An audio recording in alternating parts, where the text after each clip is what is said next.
Boa tarde. Boa tarde a todos. Vamos agradecer a Jesus mais uma vez pela oportunidade de estarmos aqui reunidos no nosso grupo de estudo sistematizado do nosso irmão Moacir, pedindo a Jesus que nos ilumine, que nos abençoe, que nos proteja, e vamos continuar o nosso estudo, né? O nosso estudo de hoje é a segunda parte do Livro dos Espíritos, capítulo 9, da intervenção dos espíritos no mundo corporal. O assunto que estamos discutindo agora é sobre a influência oculta dos espíritos em nossos pensamentos e atos, que vai da questão 459 até 472. E a questão de hoje, seria a 470, né? Pergunta o seguinte: os espíritos que ao mal procuram induzir-nos e que põem assim em prova a nossa firmeza no bem, procedem desse modo, cumprindo missão? E se assim é, cabe-lhes alguma responsabilidade? Pergunta delicada essa, né? E muita gente deve pensar que a resposta é sim, né? Por quê? Muita gente acha que tem espíritos que estão aqui para fazer as pessoas sofrerem, porque as pessoas precisam sofrer. Então, essa pergunta vem bem de acordo com isso aí. Não é? Os espíritos que ao mal procuram induzir-nos e que põem assim em prova a nossa firmeza no bem. Quer dizer, se ele vai pôr à prova a nossa firmeza no bem, parece que vai nos fazer um bem, né? A pergunta, então, vem: procedem desse modo, cumprindo uma missão? E se assim é, cabe-lhes alguma responsabilidade? Aí vem a resposta dos espíritos. A nenhum espírito, vejam bem, a nenhum espírito é dada a missão de praticar o mal. Aquele que o faz, falo por conta própria, sujeitando-se, portanto, às consequências. Pode Deus permitir que assim proceda para vos experimentar. Nunca, porém, lhe determina tal procedimento. Compete-vos, pois, repeli-lo. Na minha versão aqui está repeti-lo, mas é repeli-lo. Repeti-lo não faz sentido, né? Então, vejam bem, olha como que essa pergunta é interessante para nós no dia a dia. Porque alguns espíritos, realmente, eles vão tentar nos induzir a passar, a fazer alguma coisa errada, né? Bem comum. Está bem de acordo com a ideia da obsessão. Mas aí vem vamos dizer, essa questão delicada, né, dessa proposta aqui. Se eles vão nos fazer passar por uma prova que vai ser para comprovar o bem, poderia ser uma missão. Só que quando eles nos conduzem ou nos induzem ao mal, na visão nossa aqui, ele está primeiro fazendo mal. Ele está conduzindo ao mal. Está levando uma pessoa a um sofrimento, a uma dor, a uma dificuldade qualquer. E mais ainda, ele pode estar levando essa pessoa a fazer coisa muito pior do que ela faria. Porque com incentivo, e dependendo da circunstância, a pessoa pode fazer coisa muito pior. Você vai ser incentivado a roubar para resolver uma situação sua. Você está passando por uma dificuldade, vai ser incentivado a roubar. Você vai roubar de alguém, por exemplo. Quando você vai roubar, você não vai, às vezes, pensando, quer dizer, a intuição é para roubar, não é para fazer mais nada além disso. Mas ela não vai, vamos dizer assim, perceber ou incentivar, ou mostrar que vai ter uma reação. Aí, quando você vai roubar, você não vai roubar de mão vazia. Né? Que você sair no tapa com uma pessoa aí de mão a mão, é complicado. Então, normalmente, quem vai roubar vai com alguma arma. Uma faca, tem um pessoal que assalta no sinal e com caco de vidro, por exemplo, tem sempre uma arma. A pessoa não prevê uma reação, mas ela não está prevendo machucar nem matar. Ela está prevendo roubar. Quando tem a reação, ela vai ter que responder à reação. É aí que vem ela machucar alguém sério ou até matar. Então, a coisa vai agravar.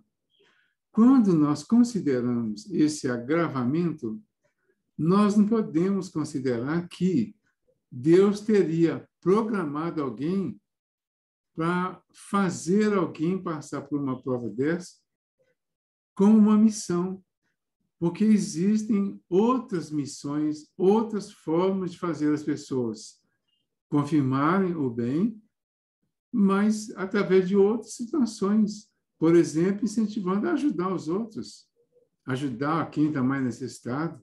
Tem várias outras formas. Então, Deus não daria uma missão dessa e a lógica diz que não. E aí ele perguntou ainda, né? E se assim é, ou seja, se for uma missão, cabe-lhe alguma responsabilidade? A resposta seria não. Se é uma missão, a minha missão é fazer uma determinada coisa para a humanidade ou para as pessoas. Se é a missão, significa que eu vou fazer um bem para as pessoas ou para a humanidade. Se não foi um bem, ou se eu não fiz um bem, não pode ser taxado assim. E a responsabilidade vai ser minha. Aí vem a resposta, então, né? A nenhum espírito é dada a missão de praticar o mal. O que é mal? Tem se discutido muito ultimamente essa questão do mal. O que é mal? Ou seja, o bem é o cumprimento da lei de Deus. Né? O mal é o contrário, é o descumprimento da lei de Deus. Tudo que nós fazemos contra a lei de Deus é considerado mal. Tudo que nós fazemos dentro da lei de Deus é considerado bem. A nossa prova é exatamente estar entre uma coisa e outra e saber decidir na hora o que fazer. E muitas vezes, diante de duas situações, e quase sempre tem pelo menos duas situações, nós temos, então, duas opções, duas respostas, dois comportamentos. E cada um vai responder de acordo com a sua experiência, com o seu conhecimento, com a sua condição espiritual, com a sua condição moral. Independente do que o outro fez para nós já sabemos. Para nós, vai ser uma prova.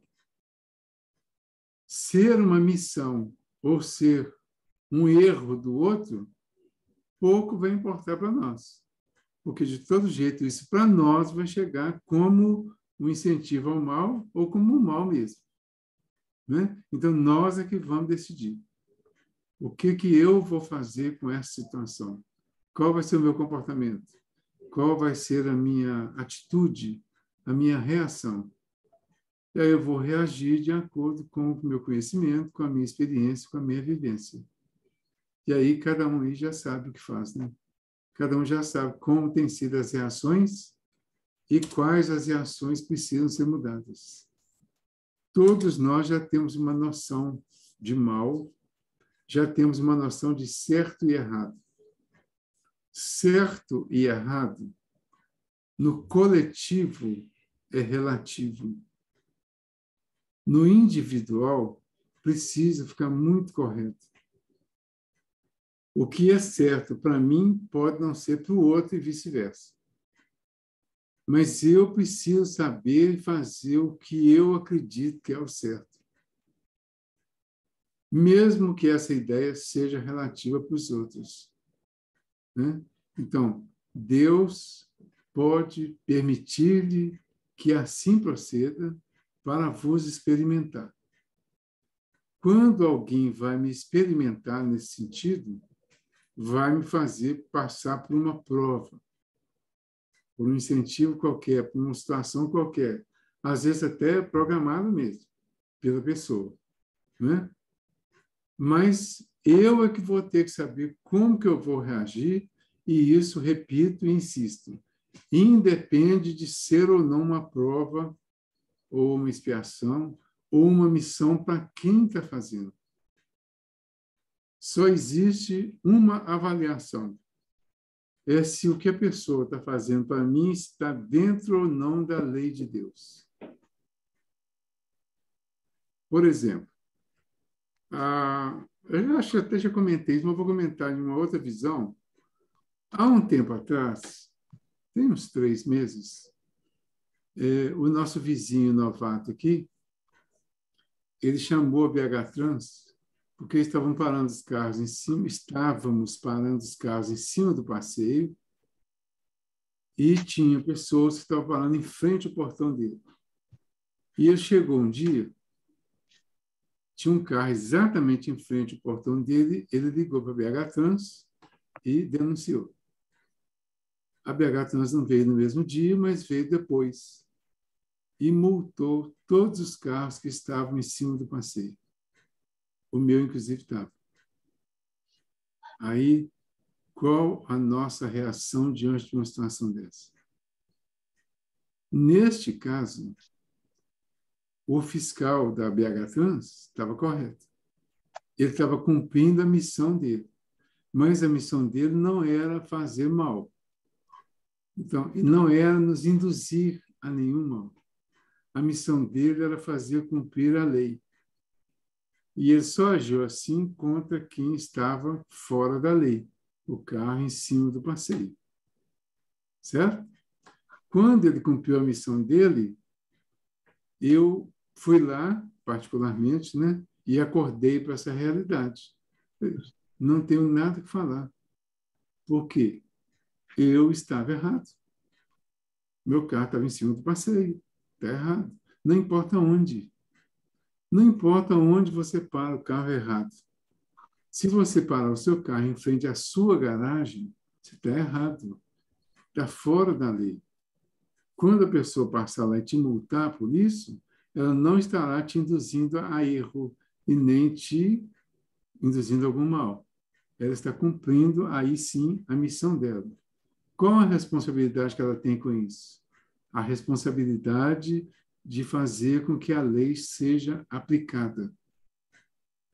Quantas situações nós temos vivido no dia a dia que está levando a isso aí, e nós acusamos, brigamos, xingamos a polícia, xingamos os órgãos de fiscalização em geral, porque eles estão cumprindo o dever deles. E muitas vezes nós é que estamos errados, mas nós invertemos o processo e passamos a querer que a culpa seja de quem cumpriu a lei. Certo? Então, quando é assim... Oi, Isa. Claro que... Vamos dar uma organizada na casa aqui? Não, Elisângela, vamos dar uma organizada na casa. Elisângela...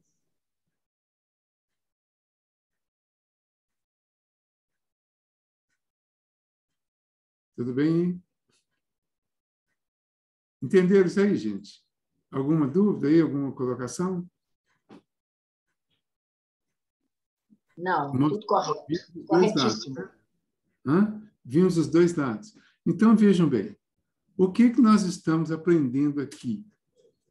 Nós estamos aprendendo a observar os detalhes do dia a dia, que muitas vezes nós deixamos de lado, ficamos preocupados só com as coisas maiores, as coisas grandes, e os pequenos detalhes que realmente acabam se somando e fazendo coisas grandes, ou que acabam sendo mal observados e nos fazendo nos incorrer em erros, e aí nós estamos nos comprometendo com isso. Entenderam? Então, é preciso observar o detalhe. O detalhe de casa. O que está acontecendo em casa? Como é que está o relacionamento das pessoas? Ah, mas o que tem deixar o chinelo fora do lugar? O que tem deixar a toalha molhada em cima da cama? O que tem usar o banheiro e não dar descarga? Ah, bobagem, né? Devia nem citar isso, né? Mas é isso, a soma de tudo isso que está causando grandes problemas nos relacionamentos familiares. E é a soma de tudo isso, de cada coisa dessa, que representa uma gotinha que vai enchendo o copo e o copo entorna. E quando entorna, é a última gotinha que vai ser lembrada, as outras não. Mas o entornar do copo é o resultado da soma de muitas gotinhas, de muitas pequenas coisas, pequenos detalhes que nós não observamos. Pequenos comentários, agressões leves, assim, aquelas assim, aparentemente insignificantes ou insignificantes para nós. Então, induzir alguém a passar por alguma prova não é, nem sempre é uma situação consciente no nosso dia a dia. Os espíritos induzem, sim, quando eles têm uma vingança para fazer. Mas, no dia a dia, nós nos induzimos uns aos outros a fazer determinadas coisas, a falar determinadas coisas, a agir de determinadas formas, que nós nem percebemos o mal que pode estar surgindo ali. E aí? A responsabilidade é nossa. O fato de estar inconsciente, de não ter percebido por esse ângulo, não vai nos isentar da responsabilidade. Por quê? Se o copo encheu, se a caixa encheu dentro de casa, a água vai entornar. E as consequências vão ser para quem está lá, para todos, inclusive para quem fez encher. Então, não é uma questão nem de castigo de Deus, não. É uma questão de lógica até, né? Uma lógica física, uma lógica da vida. Aconteceu? Aconteceu porque alguém programou, porque alguém permitiu. E Deus permite, porque Deus, sim, permite que nós nos submetamos a determinadas provas, mínimas provas, para ver se a gente está vigilante como Jesus avisou que era para ser. E aí a gente faz um pequeno comentário que às vezes não tem sentido na hora, mas que depois tem uma repercussão muito maior do que a gente imaginava. Todo mundo tem esse tipo de experiência. E ainda assim, às vezes, a gente fala, mas eu falei, mas e daí? O que tem isso? Qual a importância disso? Teve. Não teve para mim, mas teve para a pessoa que foi submetida. E isso virou um mal, foi um mal. Vamos pensar por esse ângulo? O que vocês acham? Topam? Ou não? Vamos, né? Então, na questão 471, já que ninguém quer pensar comigo por esse ângulo, então, na questão 471, vamos ver o seguinte. Valdir. Oi. Mas eu achei muito interessante isso, porque realmente a gente tem que parar e pensar em pequenos atos que a gente faz e que a gente não percebe que esses atos estão incomodando alguém. Isso. Por exemplo, outro dia eu estava parado em frente à minha garagem, quando passou um carro da BH Trans, entendeu? Você parou, ficou olhando, eu falei assim, a garagem é minha. Eu falei, mas você não pode parar aí, não. Eu falei, senhor, obrigado pelo alerta. Aí tirei o carro, senão ele ia multar, e ele estava certo. Exatamente. Você está entendendo?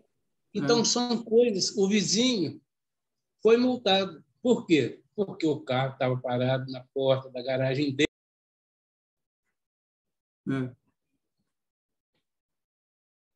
Parece que caiu aí, Nestor. Atenção nessas coisas. Né? Nestor. Mínimas coisas... Sim? Nestor, volta aí que caiu, deu uma falha aí. Não. Eu estou dizendo o seguinte, que nós temos que parar e pensar em mínimas coisas que, às vezes, a gente acha que não vai incomodar alguém, e vai incomodar, sim. Isso foi a lição anterior aí das palavras, né? Às vezes a gente não mensura a palavra, e a palavra, às vezes, ela é agressiva. Ela é pior, às vezes, do que um ato, do que um tapa, você entendeu? Então, a gente precisa ter muito cuidado. Nós que temos o conhecimento espírita, né? Exatamente. Porque a pessoa que não tem, fulano, não interessa, você tem que fazer a sua parte. Né? Era só essa observação que eu Mas é isso mesmo. Ou seja, fazer o mais corretamente possível, né, dentro dos nossos limites. E observar sempre as pequenas coisas. Né? Não ir pelo impulso. Porque o primeiro impulso é o seguinte: a garagem é minha, eu paro o carro onde eu quiser. Né? Então, a gente tem que pensar, né? Peraí, estou certo, estou errado? O que eu devo fazer? Né? Em determinadas situações, até fazer uma oração para que você seja orientado, né? Isso, exato. É isso aí. Então, 471. Quando experimentamos uma sensação de angústia, de ansiedade indefinível ou de íntima satisfação, sem que lhe conheçamos a causa, devemos atribuí-la unicamente a uma disposição física? Vou lembrar uma coisa. Nós estamos trabalhando o item que fala da influência oculta dos espíritos em nossos pensamentos e atos. Então, a pergunta está dentro disso, está dentro desse tema. Influência oculta dos espíritos em nossos pensamentos e atos. Tá? Aí ele pergunta, quando experimentamos uma sensação de angústia, de ansiedade indefinível ou de íntima satisfação, sem que lhe conheçamos a causa, devemos atribuí-la unicamente a uma disposição física? Resposta: não. Dentro da questão aqui, a resposta objetiva é não. Por quê? Porque nós estamos tratando da questão da influência dos espíritos. Ele fala, aí eles respondem, né? De uma outra forma. É quase sempre efeito das comunicações em que inconscientemente entrais com os espíritos ou da que com elas tivestes durante o sono. Se está falando da influência oculta dos espíritos em nossos pensamentos e atos, e nós sabemos que os espíritos são nós mesmos desencarnados, e se nós temos angústia, ansiedade e satisfação, os espíritos também têm. E se nós temos uma dessas três coisas, ou às vezes até as três juntas, sem uma explicação visível, aí está um outro nível de explicação da possibilidade disso. Qual que é a importância de saber distinguir uma coisa da outra? Quer dizer, angústia, ansiedade, satisfação é sempre a mesma coisa para todo mundo. Mas a origem não é sempre a mesma. Qual a importância de saber? De qualquer forma, considerando a questão espiritual, precisamos pensar que a sensação de angústia, de ansiedade ou de satisfação, de qualquer forma, merece, num primeiro momento, uma parada para orar, para rezar, para fazer alguma coisa edificante, tanto em agradecimento pela satisfação, quanto em cuidado pela angústia e pela ansiedade. Então, de qualquer forma, essa sensação, ela pode ser resultado de algo que está nos acontecendo. Às vezes, a gente tem algumas dificuldades, alguns sentimentos, algumas sensações, algumas coisas assim, e quando a gente não sabe a origem, é mais delicado. É mais complexo até. É diferente de quando você sabe a origem. Bom, o seu time perdeu. Por que você está angustiado? Meu time perdeu, eu não queria que perdesse. Né? O meu, sei lá, perdi alguma coisa, tive uma dificuldade qualquer. O Nestor lá está angustiado, está com ansiedade, está ansioso. Por quê? Tem razão, a Carminha não está legal, teve um acidente de carro recente. Então, por que está assim? Por causa disso. Primeira resposta. Né? Mas sendo a resposta física conhecida, ou sendo a resposta não conhecida e não física, de qualquer forma, a solução é uma só. É nós nos voltarmos para a nossa intimidade, fazer a nossa oração e fazer a nossa comunhão com Deus. Se for uma satisfação, por que está satisfeito? Estou satisfeito porque, apesar de ter vivido um acidente, não teve problema nenhum. Está tudo certo. Então, eu fiquei feliz com isso. Então, preciso atribuir uma parte dessa satisfação à proteção divina, à presença dos amigos espirituais. Né? E aí, de todo jeito, cabe a oração, cabe o pensamento positivo. Não precisa parar no meio da rua, ajoelhar e fazer um Pai Nosso, 10 Ave Maria. Mas precisa ter um pensamento, elevar um pensamento de agradecimento rápido. Obrigado, Senhor, por este momento, por essa oportunidade, por essa prova que eu estou passando neste momento aqui, mas eu estou tranquilo em relação a ela. Né? Eu sei que eu estou angustiado. Eu sei que eu estou um pouquinho ansioso até. Né? Mas eu sei que eu não sei a razão exata, mas eu tenho certeza que isso é um efeito e todo efeito tem uma causa. Se a causa não é conhecida, ela existe e saiu de mim. Isso é resultado, com certeza, de alguma coisa que eu fiz que não foi tão bom, tão bem aceito. Então, me perdoe e me dê a oportunidade de fazer direito, fazer de novo e consertar. Então, a resposta é para nos levar a isso. É quase sempre efeito das comunicações em que, inconscientemente, entrais com os espíritos. Primeira parte. Então, eu estou em comunicação com os espíritos, tanto os doentes como os sãos. Quando eu estou em comunicação com os espíritos doentes e eles me influenciam com a doença deles, significa que eles somaram a doença deles com a minha, que ainda era imperceptível, mas que já existia.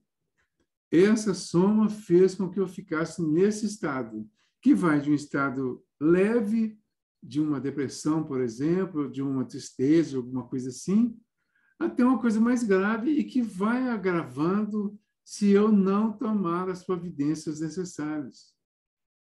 Então, há essa comunicação no dia a dia, aqui no nosso mundo físico, e, além disso, ele ainda fala, ou da que com elas tivestes durante o sono. Então eu saio daqui, ponho meu corpo para dormir, né? Na hora que eu vou lá pôr o corpo para dormir, ponho ele lá para dormir, bonitinho, ele dorme, eu saio. Vou para o plano espiritual. Com quem que eu vou encontrar? Não sei exatamente com quem. Eu posso encontrar com parentes e amigos que não estão bem. Eu posso encontrar com inimigos que não querem que eu fique bem. Eu posso encontrar com N pessoas e N situações. E dependendo da intensidade do que essas pessoas estiverem sentindo, sofrendo, eu vou entrar em sintonia com essas pessoas de acordo com o que eu estiver sentindo, de acordo com a dificuldade que eu já tenha, mas que ainda não estava bem catalogada para mim. Quando eu encontrei com essas pessoas assim, e elas me passaram as angústias delas, a minha aumentou, porque somou. Eu entrei em sintonia muito fácil e somei, porque o que eu tinha pequenininho, que não estava cuidando, agora somou com o grande de uma outra pessoa que também não estava cuidando. Mas nós entramos em sintonia, eu peguei um pouco e trouxe e acordei angustiado. Acordei, passei o dia ansioso, né? Preocupado com alguma coisa que eu não sei o quê. Então, tudo isso pode acontecer, como pode acontecer a satisfação também. É preciso chamar a atenção e a valorização para essa satisfação. O momento de satisfação precisa ser considerado, precisa ser registrado, precisa ser valorizado. Eu acordei em paz hoje, tranquilo, feliz. Enfatiza isso. Sabe o que a gente faz? No dia que você acorda bem, você não fala nada com ninguém, não comenta, não está nem aí, tá? Tudo bem, né? O dia que acorda mal, sai reclamando com todo mundo. Ah, eu acordei muito mal hoje, nossa. E às vezes nem reclama, já sai mordendo todo mundo, né? Então vejam como que isso é interessante. No dia a dia, eu já falei sobre isso, hoje eu vou aproveitar e repetir. No dia a dia, que tipo de informação que estão chegando para nós? No dia a dia, nós recebemos ameaças o tempo todo. Nós recebemos informações negativas, é do nosso mundo físico aqui, não é dos espíritos, não. Quer dizer, diretamente, né? Nós recebemos informações negativas. Você liga na Globo, notícia ruim, notícia falsa e ruim. Você liga em todos os outros canais, notícias ruins, de acidente, de morte, de assassinato, de furto, de assalto, de matança e de discussão em quem era certo, quem era errado, dos policiais que mataram lá o pessoal que ia assaltar o banco. E aí você entra naquela discussão e começa a discutir aquilo e tal, e entra naquele jogo de certo e errado, e aí você tira, não, chega daqui. Aí vai, eu vou ouvir rádio. Você vai lá e liga o rádio na Itatiaia, a Itatiaia está falando as mesmas coisas por um outro ângulo e ainda acrescenta outros e mais outros que está acontecendo aqui mais perto, e de repente no seu bairro, na sua rua, e aí você passa o dia inteiro recebendo isso. De noite você liga lá para ver o Jornal Nacional, o que vem? 90, vou pôr 90% de notícia ruim e 10%, se for, de notícia mais ou menos. Mas eu já acordei valorizando as coisas ruins. E, de uma certa forma, até achando estranho, porque eu não tenho nada para reclamar hoje, já que eu acordei. Então, será que não está na hora de nós começarmos a valorizar essa satisfação íntima, esse momento legal, esse pensamento bom, buscar outros motivos para pensar em coisas boas, positivas, alegres, agradáveis? Pensar em pessoas alegres, agradáveis, momentos alegres e agradáveis, e tentar fazer isso valer o dia todo.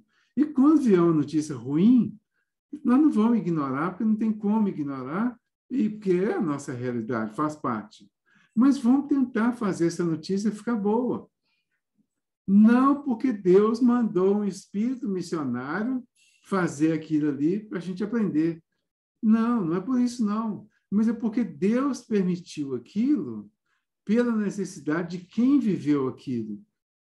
E isso que eu fiquei sabendo que alguém viveu é um aprendizado para mim. Desde que eu retire daquilo os avisos positivos e entenda que por trás daquele acontecimento ali tem alguma coisa boa. Por isso que Deus permitiu. Se não tivesse, Ele não teria permitido. Não é? Outra coisa que, de repente, a gente começa a até cobrar, né? Sentir falta é de estar doente, né? De adoecer, de sentir mal de alguma forma, né? E fica parecendo que o normal é você adoecer bem antes e ficar muito ruim até morrer, e quando morrer, morre não tem mais jeito nenhum mesmo, já acabou tudo. Né? Mas eu tenho pensado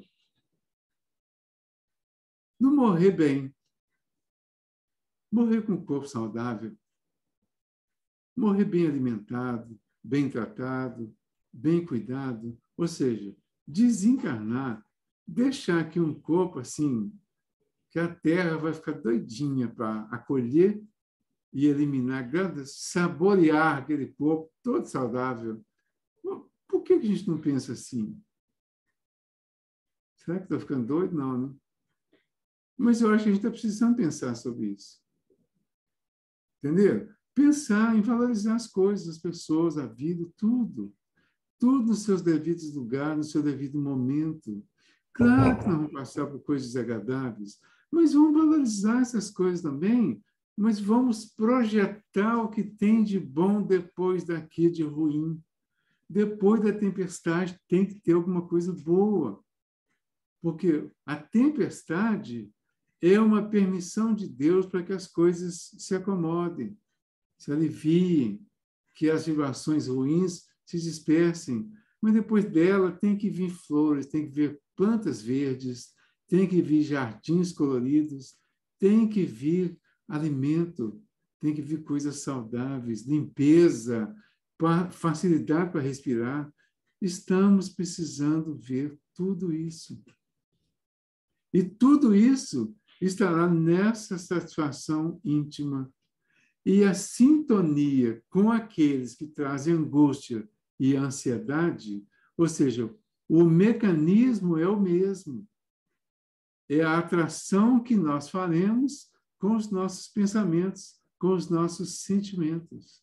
Então, por que não pensar em coisa boa, mesmo que esteja acontecendo alguma coisa ruim? Ache ruim, veja que realmente é ruim, mas pense em alguma coisa boa que possa ser feita durante isso, mas principalmente alguma coisa boa que possa vir depois disso. Será que é possível de fazer isso? É, né? Ok? Tudo bem?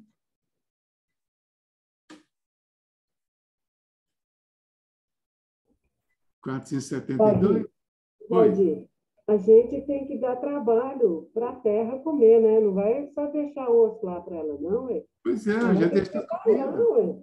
É, não é que Deixa o lá povo tudo já acabado já. magriça, não. Não deixar, ela vai ter que trabalhar. Vai me enterrar, mas não vai ser fácil, não. Ela vai Vai ter dar que, trabalho. vai ter que ter um trabalhozinho para acabar com E tudo. vamos Bem cuidado. batalhar, né? É isso aí, exatamente. E tem uma série de detalhes, uma série de coisas do nosso dia a dia, né? Que a gente precisa dar uma valorização diferente, né? Nesse sentido. E tudo isso está relacionado com essa influência dos espíritos. Quando eu caio, eles vêm e me empurram mais e jogam a terra em cima ainda. Quando eu levanto, eles não têm como jogar a terra em cima, porque eu estou acima. Mas os de cima me puxam mais para cima ainda. Então é melhor ficar em cima, ficar em pé, ficar levantado. 472. Os espíritos que procuram atrair-nos para o mal se limitam a aproveitar as circunstâncias em que nos achamos ou podem também criá-las? Eu achei essa pergunta um tanto quanto, vamos dizer assim, delicada e até um pouquinho... sabe aquelas perguntas capciosas? É mais ou menos isso. Eu não acho que o Kardec fez de propósito, não. Eu acho que ele queria exatamente nos chamar a atenção para alguns detalhes que a gente não percebe às vezes, para algumas justificativas que nós fazemos para algumas situações e que nós não percebemos. Porque, olha só, os espíritos que procuram atrair-nos para o mal se limitam a aproveitar as circunstâncias? Vamos encerrar a pergunta aqui. A pergunta seria, sim, eles se limitam a aproveitar as circunstâncias. Mas aí vem a continuação. Ou podem também criar as circunstâncias. Então aqui eu posso entender, eu poderia entender, né, que além deles aproveitarem as circunstâncias, ou seja, as coisas que eu faço ou que eu fiz errado, porque para atrair para o mal tem que ter feito alguma coisa errada, né? ou então eles podem criar essa situação. Mas aí, neste caso, se nós entendermos assim, dessa forma, nós vamos acreditar que os obsessores criam situações para nos prejudicar. Ou seja, eu não merecia passar por aquilo, mas foi o obsessor que criou. Então, aqui eu nos convido a analisar a pergunta inteira, porque ela mostra dois lados, duas circunstâncias, e principalmente analisar a resposta. Olha a resposta. Aproveitam as circunstâncias ocorrentes, primeira resposta, né? Eles aproveitam as circunstâncias ocorrentes. Quais circunstâncias? Todos os nossos desvios do momento. Mas também costumam criá-las. Ah, ok. Parece, então, que eles continuam me fazendo acreditar que eles criam circunstâncias. Mas aí que vem o detalhe, né? Impelindo-vos, malgrado vós, ou seja, sem o nosso agrado, sem a nossa vontade, para aquilo que cobiçais. Entenderam? A delicadeza aqui, de detalhe da resposta. Eles não vão criar simplesmente uma circunstância. Eles vão aproveitar uma que esteja no nosso pensamento, na nossa casa mental. Mas ela já existe, ela está semi-formada. Então, tem uma circunstância que já está pronta. Eu já fiz uma coisa errada e está feita. Eles vão aproveitar isso para nos atrair para o mal. Mas eles podem criar também. Como? Utilizando os nossos maus pensamentos, as nossas cobiças, que ainda estão no campo mental. A cobiça aqui, ela vai envolver todos os nossos desejos. E eu até lembrei do Freud aqui.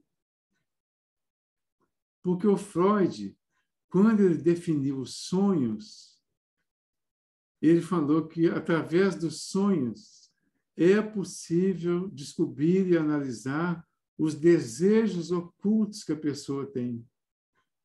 Então, você sonha com uma coisa que, quando você acorda e lembra daquilo, é como se você não tivesse nada a ver com aquilo. Aí você leva para o psicanalista, leva para o Freud, né? O Freud pega aquilo ali e analisa aqui como um desejo oculto, que nem você sabe que tinha aquele desejo. E muitas vezes, quer dizer, o sucesso que ele fez, o sucesso que o livro dele fez muito mais tarde, o livro que chama A Interpretação dos Sonhos, ele vai exatamente trabalhar nesse sentido. Porque ele vai nos desejos ocultos que foram revelados pelo nosso sonho e vai trabalhar isso.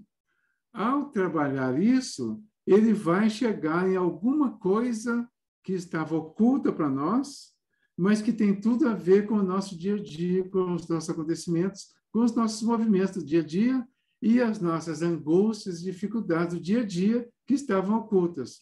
Além, claro, da questão espiritual. Então, nós temos a questão física, que é palpável.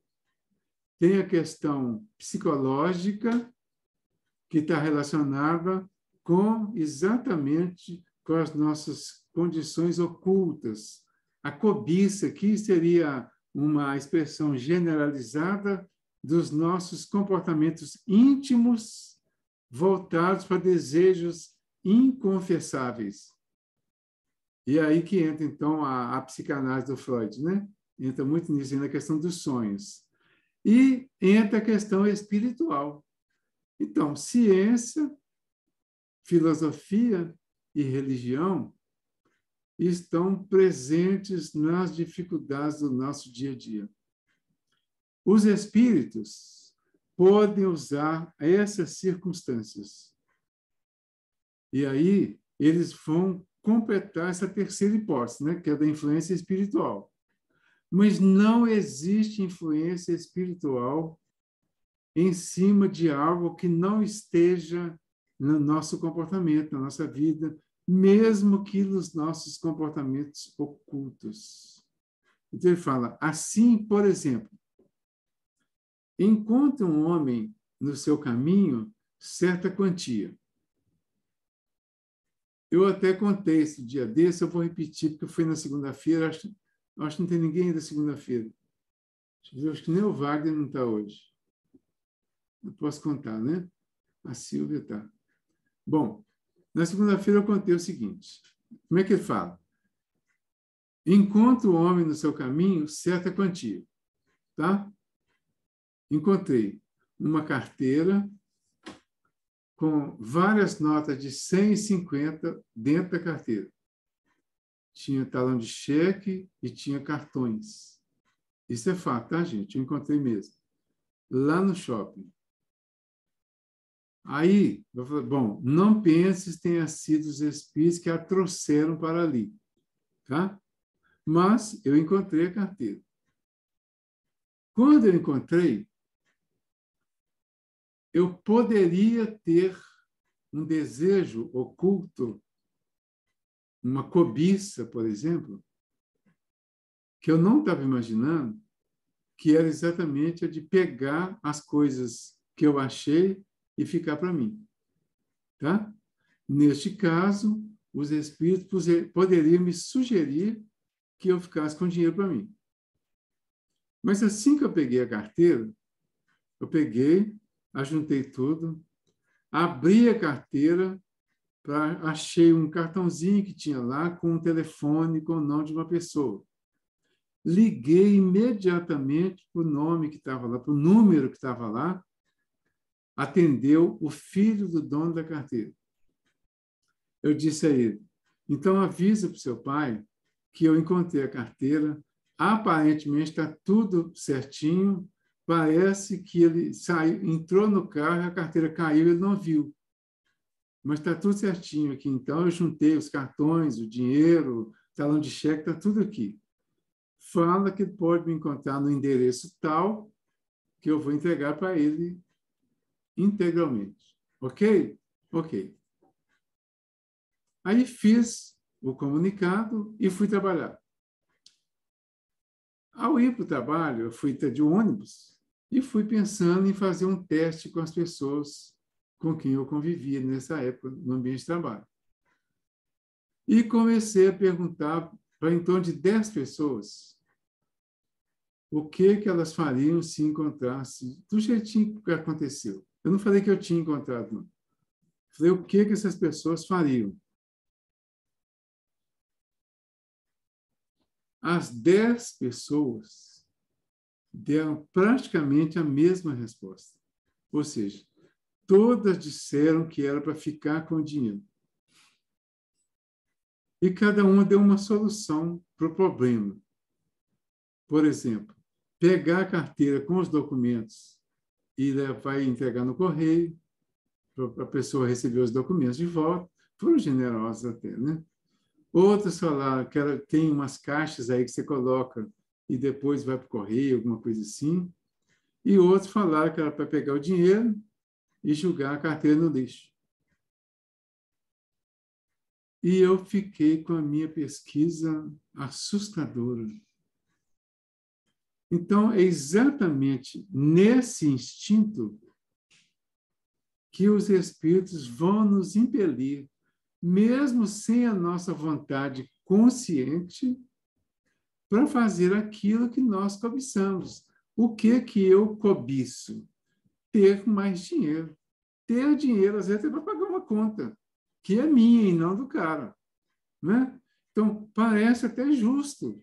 Pô, eu achei uma carteira com essa quantidade de dinheiro e com essa quantidade de dívida, quem sabe eu fui induzido a achar isso aqui para pagar minha dívida. Parece justo, não parece? Mas está dentro dessa questão que ele colocou de cobiça aqui. Ó. Você pode impedir a isso?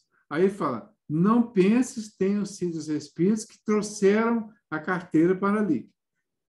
mas eles podem inspirar ao homem a ideia de tomar aquela direção e sugerir-lhe depois a de se apoderar da importância achada, enquanto outros lhe sugerem a de restituir o dinheiro ao seu legítimo dono. Duas opções, duas sugestões. Se nós tivermos de um lado o anjinho e de outro o capetinha, né? E os dois dando sugestão, o capetinha vai falar: pega o dinheiro para você, põe a carteira no lixo, joga fora, pega no correio, né? E o anjinho: não, junta tudo direitinho e devolve para o verdadeiro dono. Você não sabe qual a necessidade dele. Você não sabe se ele precisa desse dinheiro. E tinha mais de R$1.000. Eu não contei, mas tinha mais. Aí, bom, fui trabalhar e tal, fiz minha pesquisa, frustrado. Falei para o pessoal que eu tinha achado uma carteira assim, estava comigo, e eu já tinha ligado para o dono da carteira, estava esperando já ele ir lá buscar. Aí, daí a pouco, chegou um senhor lá para buscar a carteira. Um senhor, dá para ver na cara que ele não estava bem, fisicamente. Ele estava, inclusive, mancando. Uma aparência, assim, de quem estava doente mesmo. E ele já chegou, assim, tá tudo bem, você achou? Tá tudo certinho e tal? Eu falei, tá tudo aqui. Aí pegou a carteira, olhou lá, viu os cartões lá, o talão de cheque, viu o dinheiro. Na verdade, ele não contou o dinheiro, mas ele viu que o dinheiro estava lá. E deve ter imaginado que estava tudo lá, né? Se dependeu de mim, estava mesmo. Aí ele fez uma coisa, gente, eu estou aproveitando isso para sugerir, para não fazer isso, para a gente ter cuidado com isso aí. Porque ele, vamos imaginar que ele tinha lá R$1.000, tá? Que tinha uns 5 cartões, pelo menos tinha, diferenciados. Cartão, documento, talão de cheque, que ele ia gastar mais um pouco até resolver tudo isso. Tá? Aí mexeu lá e arrancou R$20 da carteira e me deu o dinheiro para eu tomar uma cerveja. Falei, não, meu amigo, não precisa, eu não bebo. Não, então toma um refrigerante. Mas eu pensei comigo assim, tudo bem, eu não ia aceitar nada. Nem se ele pegasse o dinheiro todo, me oferecesse, eu não ia aceitar. Mas eu acho assim, muito, vamos dizer assim, delicado. Você, diante de uma situação dessa, você oferecer para a pessoa que te tirou dessa R$20?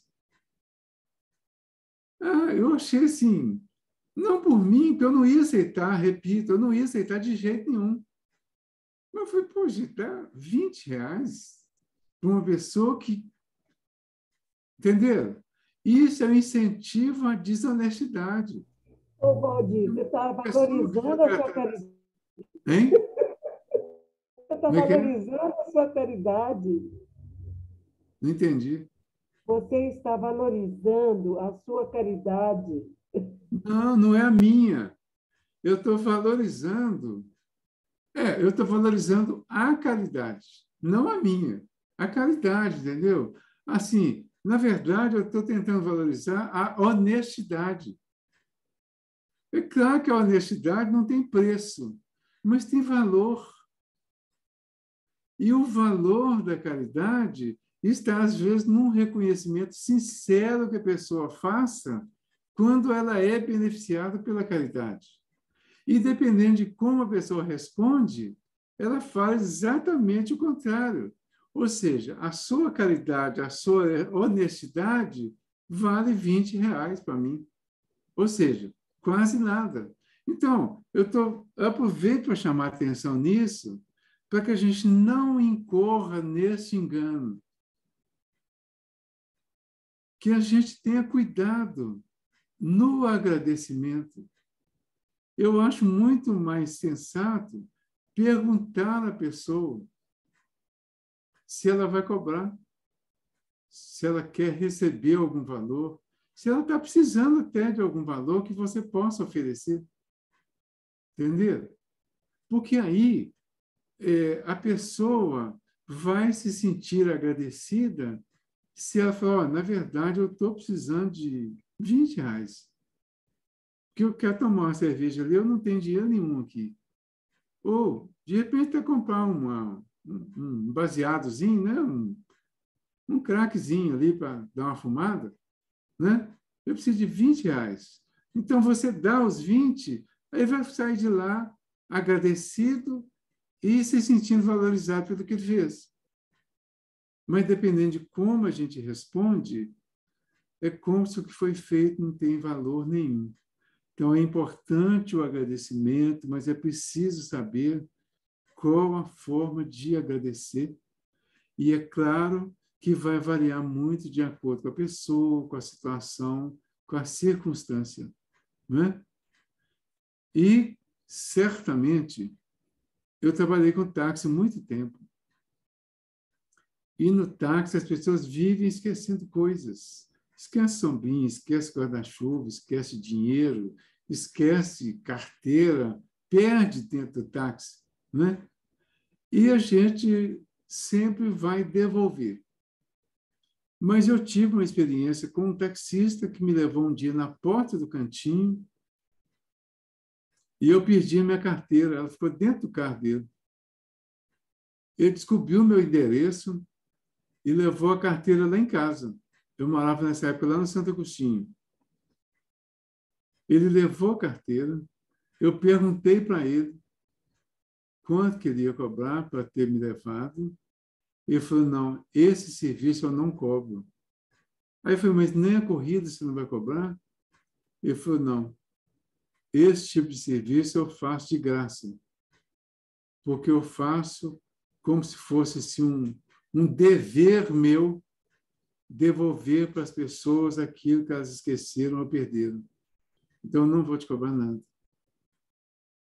Então, de alguma forma, houve assim uma compensação. E isso é que seria o correto.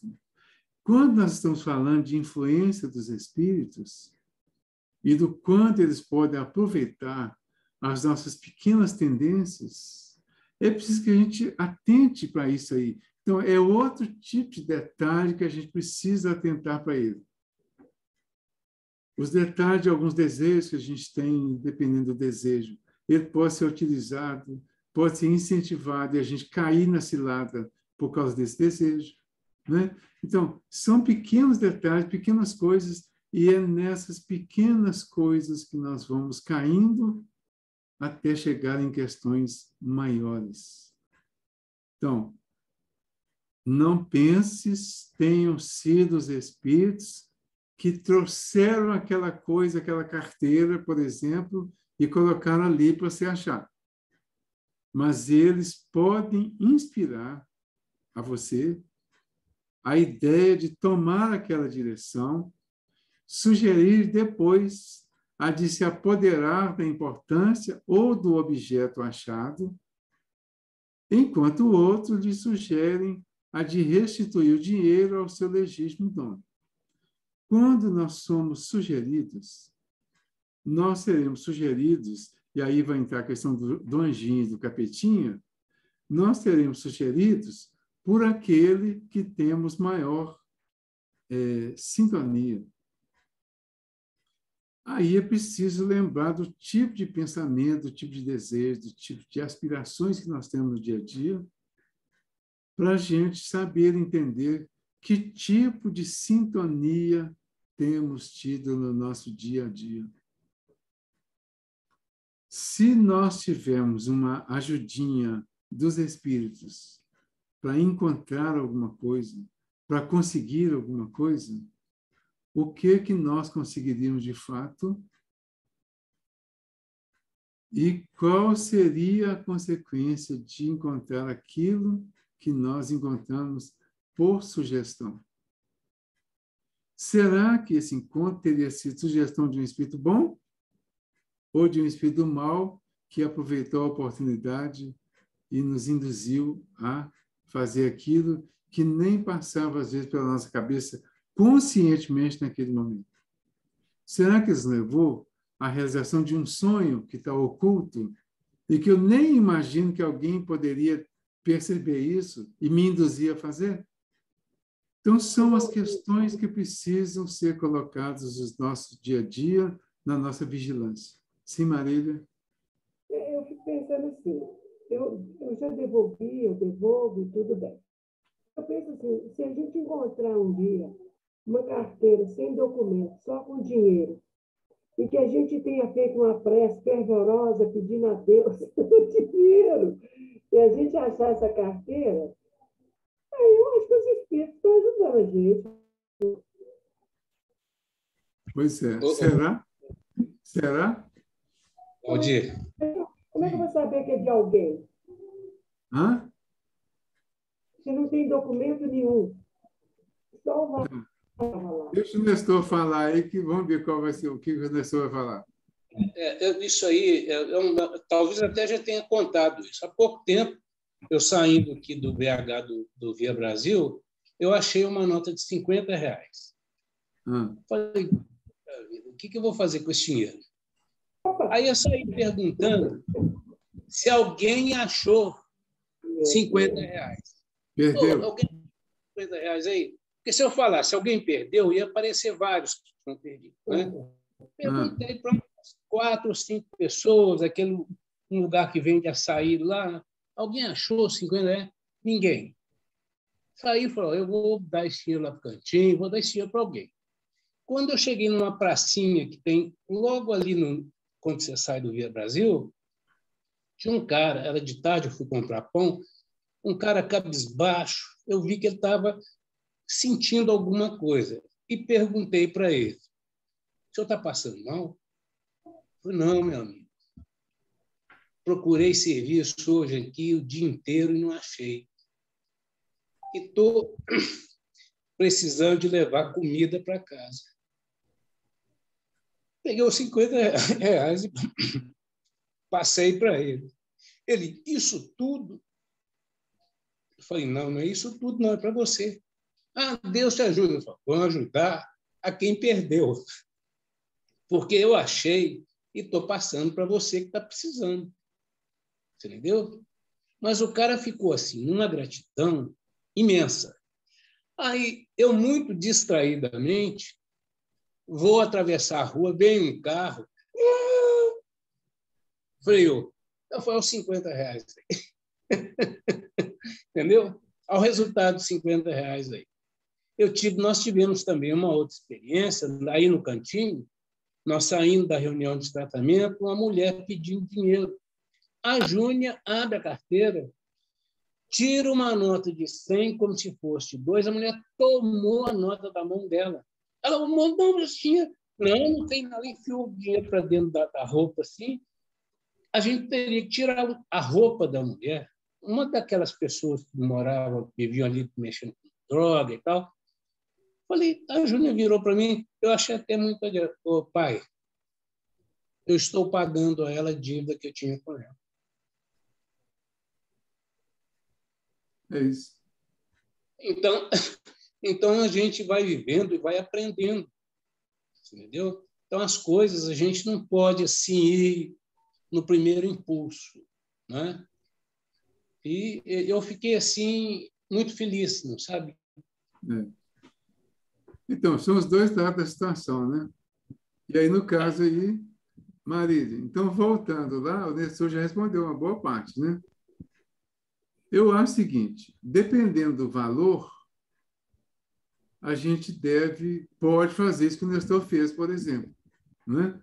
Agora, se é um valor muito alto, o correto é desse valor?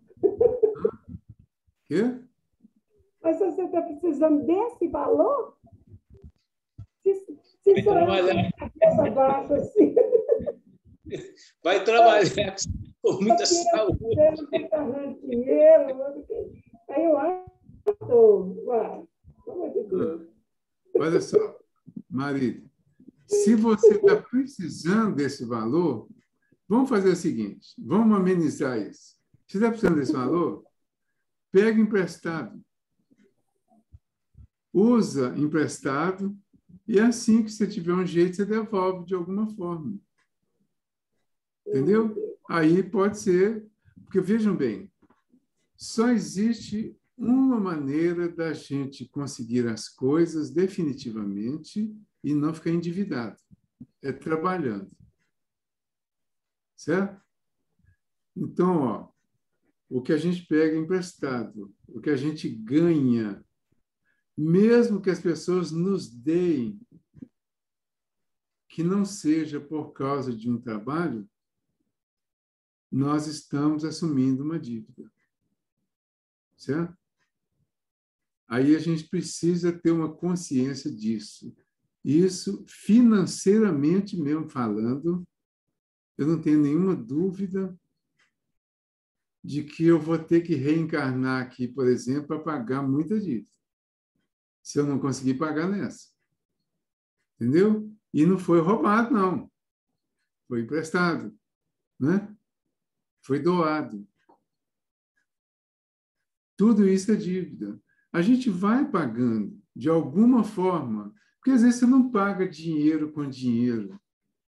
Quando nós chegamos no plano espiritual, vai ser feita uma reavaliação, vai ser feito os prós e os contras, tem as agravantes e atenuantes para tudo que a gente fez. Né? Quando fala que a caridade cobre uma multidão de pecados, isso é fato. Mas os pecados que são cobertos pela caridade são muito mais os pecados relacionados com o mundo moral, espiritual.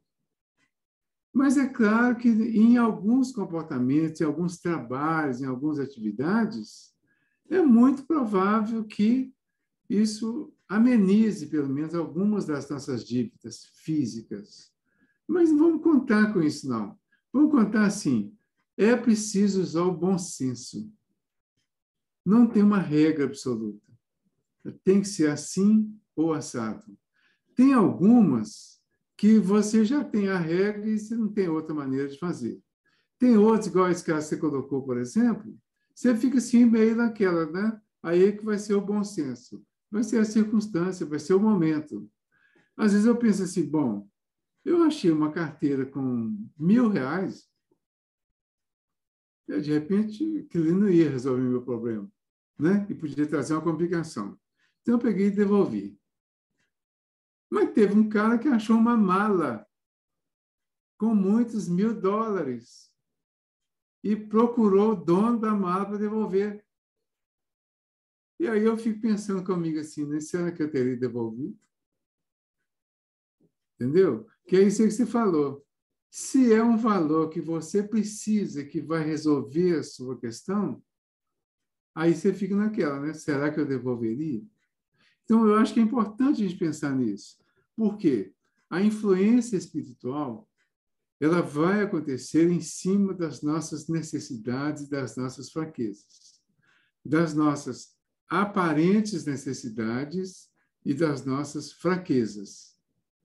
Então, é muito importante que a gente use o bom senso em momentos assim, para que a gente não seja influenciado negativamente e caia numa situação muito pior, muito mais indesejada e complique a coisa muito mais.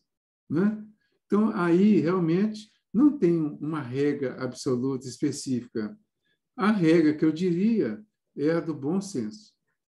É preciso ter bom senso nas decisões da vida, é preciso pensar muito, é preciso analisar muito, com muita tranquilidade, para que a gente não se permita ser influenciado.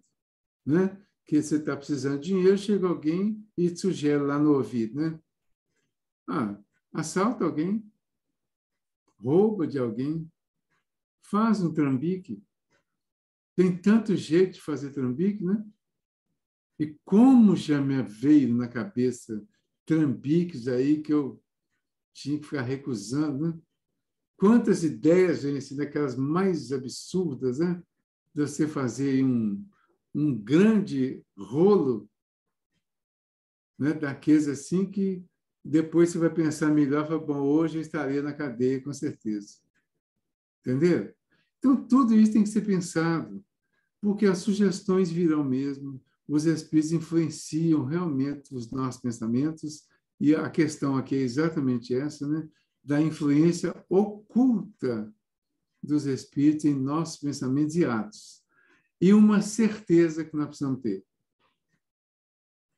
Eles só vão influenciar em cima das nossas tendências. Quem não tem tendência para fazer uma determinada coisa, não será influenciado. Se for, não vai nem perceber. Eu me lembro do Honório Abreu, no cantinho um dia, falando o seguinte, falou, olha, se puser uma placa aqui na parede de proibido fumar, quem não fuma e não está nem preocupado com isso, dificilmente vai ver essa placa. Mas quem fuma vai ver a placa e vai ser chamado a atenção para a placa e vai ficar incomodado com ela. Certo? Você passa pela rua, quantas pessoas nós cruzamos para lá, para cá no dia a dia? A grande maioria não chama atenção em nada. Às vezes tem uma pessoa no meio daquela multidão ali que tem algum detalhe daquela pessoa que não chama atenção. Aí você marca e você até depois não... eu vi uma pessoa assim, assim, assim, assado hoje, lá na Praça 7, no meio daquela multidão toda lá. Né? Se você, para dar um exemplo, você passa a Praça 7 e tem um cidadão lá que fica lendo a Bíblia, não sei se está indo, tem muito tempo que eu não passo lá. Fica lendo a Bíblia lá em voz alta, para todo mundo ouvir, e de vez em quando passam as mulheres com umas roupas extravagantes, xinga, que ela está com o diabo, está com o capeta, não sei o quê, né? Muita gente conhece esse cidadão que fica lá. Então, por que ele é lembrado? Ele chama atenção. Assim somos nós em relação aos espíritos. Tem algo na nossa vibração que muitos vão passar para lá, para cá e não vão perceber. Mas vai ter algum que aquele tipo de vibração interessa para ele. Chama a atenção dele. Aí ele vai se incomodar, ele vai seguir, e aí ele vai acentuar, dependendo da intensidade do problema, ou dependendo da sintonia que a gente tenha com o que ele quer passar também. É nesse sentido que as influências vão acontecer. É nesse sentido que nós precisamos nos corrigir. Vamos nos corrigir nas pequenas coisas, nas mínimas coisas, nas mínimas atitudes do nosso dia a dia. Vamos nos corrigir. Vamos nos tratar. Existem as coisas que são comuns, as que são naturais e as que são normais. É o que a gente sempre diz, né? Comum, natural, normal. O que é natural está de acordo com as leis da natureza. Então, isso é bom. O que é normal está de acordo com alguma norma, com alguma lei. Então, é aceitável. O que é comum é aquilo que a gente fala assim, todo mundo faz, isso é o comum. Muitas vezes o comum não é nem normal e nem natural. Aí nós temos que cuidar disso. Porque o não cuidado disso pode abrir espaço para o início de uma obsessão. Abrindo espaço para a obsessão e alimentando, não cuidando na origem, no início, a obsessão vai viajar, vai crescer, vai acentuar. Está lá no Livro dos Médiuns, capítulo 23. Ela vai virar fascinação, que já é o estágio mais agravado da obsessão. E se nós não cuidarmos na fase de fascinação, ela vai caminhar para a fase de subjugação, que é muito mais sério e muito mais agravado, né? Mas o Kardec chegou no Livro dos Médiuns até a subjugação. Depois, ele já tinha citado, mas depois ele reforçou no livro, na Gênesis, por exemplo. É quando ele chegou na possessão, que já tinha sido trabalhado aqui no livro dos Espíritos. Está aqui. Vai ser o próximo assunto, a próxima questão. Possessos. Questão 473. Que é aquele que está influenciado de uma forma muito mais grave, muito mais séria, muito mais incisiva, muito mais direta. Mas a possessão só acontece porque nós alimentamos o problema desde o início e deixamos que ele crescesse. Então, não deixe crescer. Trabalhe na origem, modifique na origem, corrija o vício, corrija o defeito, corrija o pequeno problema, corrija a pequena anormalidade. Faça com que as coisas aconteçam só quando forem naturais. E aí, com certeza, nós teremos uma vida mais saudável, mais aceitável e mais tranquila. Muito obrigado pela oportunidade, pelo convite e pelo momento. Jesus ilumine a todos nós.